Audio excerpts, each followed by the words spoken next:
Hello everyone, let's crack with Shivi channel पर आपका स्वागत है। जैसा कि आप सबको पता है कि ये मेरी फर्स्ट वीडियो है एंड मैं आपके साथ शेयर करूंगी एचटेट की एक effective strategy and resource list. तो आपको पता है कि 12 एंड 13 नवंबर को एचटेट है, जो कि बहुत इंपॉर्टेंट है इस साल, क्योंकि हमें पता है टीजीटी की एंड टीजीटी की तो आ ही गई है वैकेंसी, पीजीटी की भी आने वाली है। तो उसके लिए हमारे पास एचटेट की एक इफेक्टिव स्ट्रेटजी होनी चाहिए, एक अच्छी रिसोर्स लिस्ट होनी चाहिए, जिसको फॉलो करके हम विद इन 30 डेज एचटेट को क्लियर कर सकते हैं। और ये श्योरिटी है कि वी कैन डू एनीथिंग। तो मैं बताती हूँ कि जहाँ से मैंने फॉलो किया या जो मेरे को अच्छी लगती है या मुझे लगता है कि जहाँ से बिल्कुल पक्का एचटेट क्लियर हो जाएगा, मैं वो स्ट्रेटजी आपके साथ शेयर करने जा रही हूँ। अगर आपको मेरी वीडियो अच्छी लगे तो मेरे चैनल को शेयर कर दीजिएगा, सब्सक्राइब कर दीजिएगा एंड लाइक कर दीजिएगा। आपको आने वाली फर्दर वीडियो जितनी भी होंगी किसी भी कॉम्पिटिटिव एग्जाम से रिलेटेड, उसके सिलेबस से, और हम अभी तो पूरा फोकस एचटेट पे रहेगा क्योंकि हम इसके पीवाईक्यू एंड जितने भी इंपॉर्टेंट टॉपिक हैं सब्जेक्ट वाइज वो हम शेयर करेंगे, और जितनी मैं प्रिपरेशन करूंगी वो मैं आपके साथ शेयर करती रहूंगी, और मिलके हम एचटेट को इस बार बिल्कुल पार लगा देंगे। तो अब की बार तो एचटेट पार, ऐसी स्ट्रेटेजी लेके हमें चलना है। तो let's start with the video. तो सबसे पहले लेट्स क्रैक एचटेट। इस बार तो एचटेट क्लियर ही करना है। तो मैं आपके साथ क्या करूंगी, एक अपनी रिसोर्स लिस्ट शेयर करूंगी, और उसके बाद नेक्स्ट वीडियो में मैं आपके साथ बहुत इंपॉर्टेंट टॉपिक जिनको आप 30 डेज में कर लेंगे ना, तो श्योरिटी है कि आपका एचटेट पक्का क्लियर होएगा, क्योंकि ये मेरा एक्सपीरियंस है। और एक बात और भाई, प्लीज़ एचटेट को कोई अंडर एस्टिमेट मत करना कि ऐसे ही हंसते हंसते या फिर फालतूगिरी में एचटेट क्लियर हो जाएगा। डोंट डू दिस, ऐसा नहीं होने वाला, क्योंकि एचटेट का लेवल रियल में अच्छा लेवल है और एचटेट के लिए आपको मेहनत करनी पड़ेगी। तो 1 महीना है मुझे लगता है, तो 1 महीना मैं क्यों बोल रही हूँ 30 डेज, क्योंकि 10 डेज तो लास्ट के बच जाएंगे, उसमें आप रिविजन करोगे। तो लेट्स स्टार्ट करते हैं अपनी वीडियो स्टार्ट। तो देखिए भाई, हमारे एचटेट के पेपर में 2 पोर्शन होते हैं। हमारा फर्स्ट पोर्शन है कॉमन पेपर का जो 90 मार्क्स का है, उसके बाद सब्जेक्ट है हमारा 60 मार्क्स का। अब क्या समझे आप, जो कॉमन पेपर अगर 90 मार्क्स का है, इसमें क्या है भाई, अगर एक बात तो है, अगर हम अपने कॉमन पेपर को बेस्ट कर लेते हैं तो हमारा जो सब्जेक्ट है ना वो भी, मतलब ये हो सकता है कि अगर हम 90 में से इसमें 70 मार्क्स ले आते हैं मेहनत करके, तो हमारा एचटेट क्लियर हो सकता है। ये ज़्यादा कॉमन पेपर मुझे लगता है, मुझे जैसा पर्सनली लगता है वो बता रही हूँ कि कॉमन पेपर ज़्यादा स्कोरिंग है, क्योंकि देखिए सब्जेक्ट अच्छा आता है, हमारी उस पर पकड़ होती है। लेकिन क्या होता है कि सब्जेक्ट अच्छा आता है, लेकिन उसमें कितना भी मुझे ऐसे लगता है कि सब्जेक्ट कई बार हाई लेवल का आ जाता है कि जिससे क्वेश्चन रह जाते हैं। और एक चीज़ ये होता है, जब हमारा कॉमन पेपर ये अच्छा नहीं जाता तो सब्जेक्ट लास्ट में होता है। तो क्या होता है, या तो आप सब्जेक्ट को पहले अटेम्प्ट करें, पहले ये बात करें, फिर कॉमन पेपर को करें। लेकिन जिसका कॉमन पेपर अच्छा है ना, मुझे लगता है कि आप 90 में से अगर 70 यहाँ स्कोर कर लेते हो ना, तो फिर आप सेफ जोन में चले जाते हो। तो इस पर भाई बहुत ध्यान देना है, और सब्जेक्ट पे तो देना ही है, क्योंकि सब्जेक्ट तो आपका हो गया भाई, उस पर तो आपका ध्यान ही है। तो चलो चलते हैं, हम कॉमन पेपर को स्टार्ट करते हैं। कॉमन पेपर में हमें पता है भाई साइकोलॉजी आती है। साइकोलॉजी भाई 30 मार्क्स की होती है। तो भाई 30 मार्क्स में मुझे ऐसे लगता है आपका सेफ स्कोर यहाँ पे 27, एटलीस्ट आपके 27 नहीं तो 25 से ज़्यादा आपके नंबर आने चाहिए, क्योंकि बड़ा अच्छा आता है इसका लेवल, गुड आता है। और अगर आप मेहनत करोगे तो आपका पक्का इतना स्कोर आ जाएगा। मेरा पर्सनल स्कोर खुद 28-29 रहता है, कोई ऐसी इशू नहीं है, साइकोलॉजी अच्छी आती है। लेकिन प्लीज़ इसको सीटेट वाली साइकोलॉजी के साथ बिल्कुल कंपेयर मत करना, क्योंकि बिल्कुल भी कंपैरिजन नहीं है। वहाँ तो यही आता है कोलबर्ग वाइगोत्स्की, लेकिन यहाँ पे बिल्कुल नहीं है, यहाँ पे अच्छा स्टैंडर्ड आता है। तो प्लीज़ इसको ध्यान में रखना और इस 30 नंबर में इसको अच्छे से प्रिपेयर करना। अब मैं अपनी रिसोर्स लिस्ट शेयर करती हूँ जो मैंने फॉलो किया। देखिए भाई, अचीवर एकेडमी है निशा शर्मा मैम की, मुझे ऐसे लगता है कि उनसे बेस्ट क्वीन ऑफ साइकोलॉजी कहूँ तो गलत बात नहीं होगी, क्वीन ऑफ साइकोलॉजी मुझे पर्सनली मैम लगती हैं। और ये बिल्कुल ऐसा नहीं है कि मैं मैम को, ये है कि मैम को मतलब पर्सनली जानती हूँ या फिर मैम मुझे जानती है, ऐसा कुछ नहीं है। मैं एक स्टूडेंट हूँ और मैं अपने एक्सपीरियंस से आपके साथ शेयर कर रही हूँ। मैम को फॉलो कीजिए, मैम के चैनल को फॉलो कीजिए, और वहाँ मैम ने जो साइकोलॉजी की फुल साइकोलॉजी की प्लेलिस्ट बना रखी है उसको अच्छे से कीजिए। अब 30 अक्टूबर तक आप अपना सिलेबस कंप्लीट कर लीजिए, उसके बाद आप PYQ लगाइए, क्योंकि PYQ क्या है, इम्पोर्टेंट है। अब एक चीज़ और इफेक्टिव है, अगर कोई फ़ोन कम यूज़ करता है तो उसके लिए आरबीडी की बुक है, निशा शर्मा की, मैम की ही है वो, तो अमेजोन और फ्लिपकार्ट पे अवेलेबल है। आप वहाँ से उसके प्रीवियस ईयर क्वेश्चन है, उसके पीछे ऑब्जेक्टिव टाइप क्वेश्चन है, वो कर सकते हो।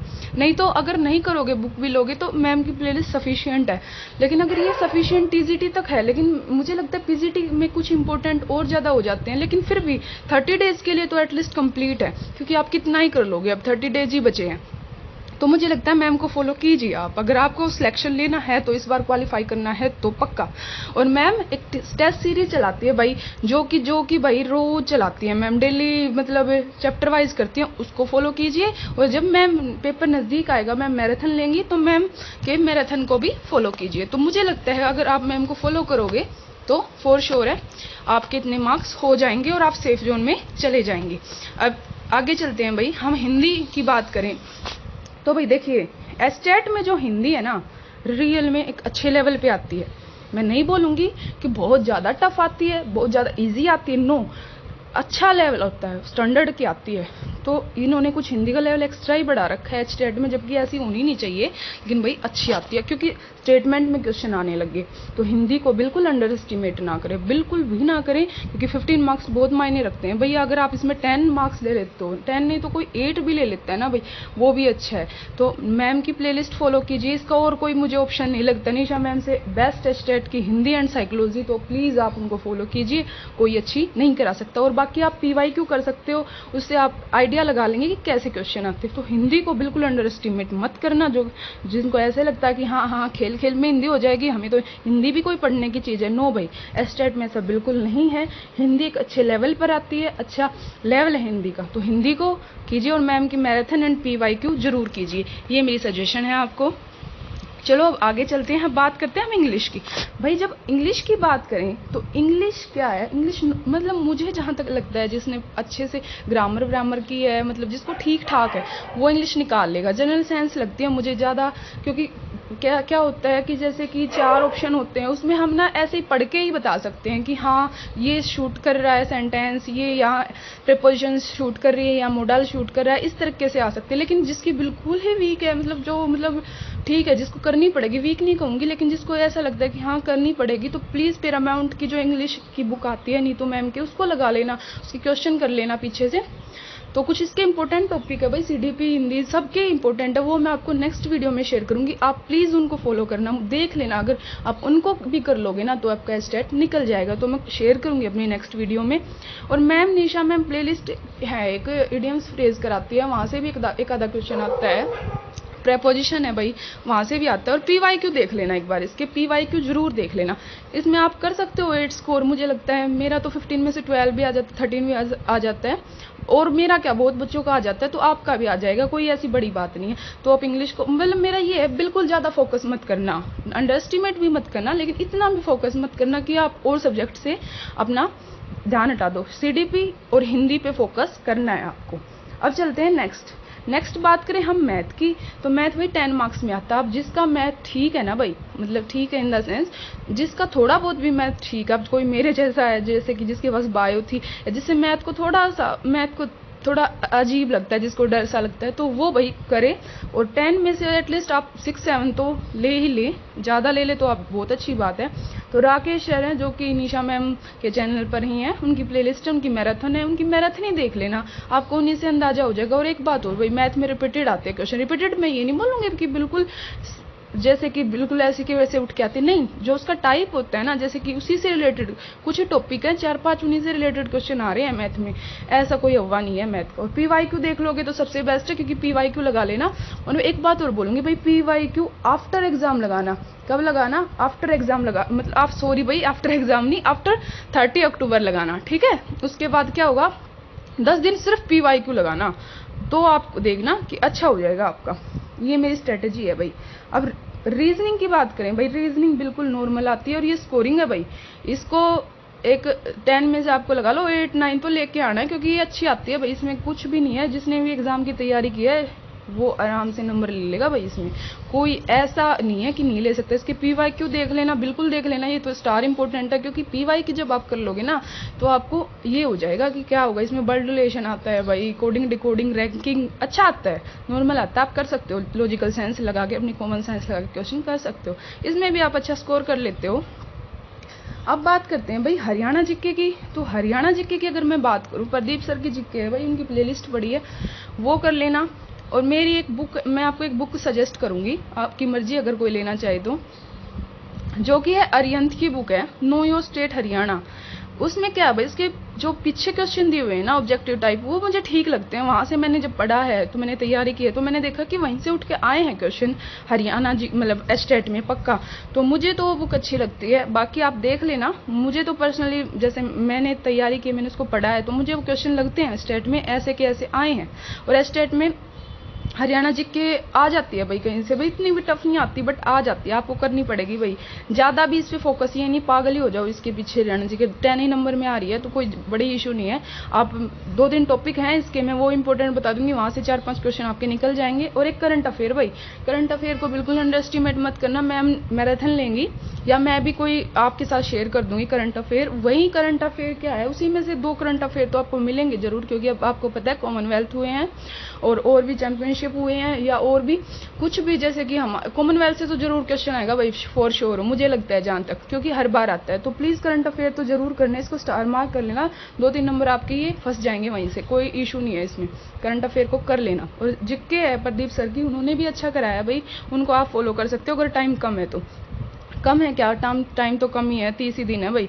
और PYQ तो मुझे नहीं लगता हरियाणा जीके में रिपीटेड क्वेश्चन आते हैं, नहीं आते भाई हरियाणा जीके में, लेकिन हाँ पैटर्न आता है कि जैसे कि CM के बारे में, CM अच्छे से पढ़ लो अपने, या फिर रिवर सिस्टम हर बार आता है क्वेश्चन, करंट अफेयर से आता है, तो 4-5 तो नंबर ले ही सकते हो यार इसमें, आप कोई बड़े इशू नहीं है इसमें, ठीक है, ये आप कर सकते हो। अब बात करते हैं भाई सब्जेक्ट की।